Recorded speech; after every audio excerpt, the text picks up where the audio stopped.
প্রিয় দর্শক বন্ধুরা, এই মুহূর্তের জন্য প্রাথমিকের 2009-এর নিয়োগ থেকে উঠে আসলো একটি দুর্দান্ত সুখবর।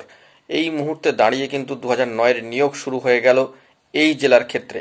বন্ধুরা, কি আছে খবরে সবটাই আলোচনা করে দিচ্ছি, যা বিস্তারিত নোটিফিকেশন থেকে কিন্তু উঠে এসেছে। তো বন্ধুরা, চলুন কথাবার্তা না বাড়িয়ে আমরা মূল টপিকে ফোকাস করব।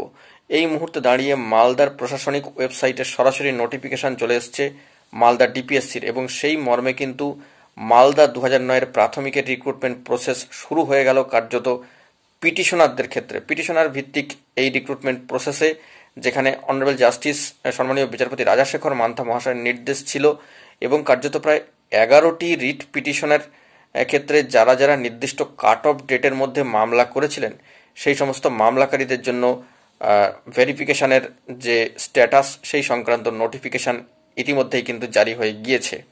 এই বিষয়ে বলে রাখা দরকার যে দুটি ভাগে বা দুটি ফেজে কিন্তু এই ভেরিফিকেশনটাকে বিভক্ত করা হয়েছে।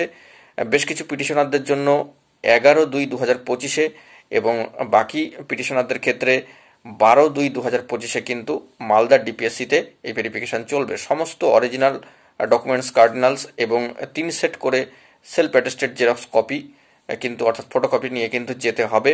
ভেন্যু হচ্ছে মালদা ডিপিএসসি। মনে রাখবেন, 11/2/2025 এবং 12/2/2025-এর ডেডলাইনকে মাথায় রেখে অবশ্যই ভেন্যু হচ্ছে মালদা ডিপিএসসি। মালদা 2009-এর যে সমস্ত পিটিশনাররা নির্দিষ্ট কাট অফ ডেটের মধ্যে কিন্তু মামলা দাখিল করেছিলেন, তাদের জন্য বড়সড় সুখবর উঠে আসলো। মালদা প্রশাসনিক দপ্তরের ওয়েবসাইট থেকে এই নোটিফিকেশন জারি হয়ে গিয়েছে, এবং মালদা ডিপিএসসির অত্যন্ত তৎপরতা কিন্তু চোখে পড়ার মতো। অত্যন্ত জরুরি ভিত্তিতে এই প্রসেসটাকে এগোনোর কথা কিন্তু বলা হচ্ছে। প্রশাসনিক দপ্তর সূত্রে এই খবর কিন্তু উঠে আসছে।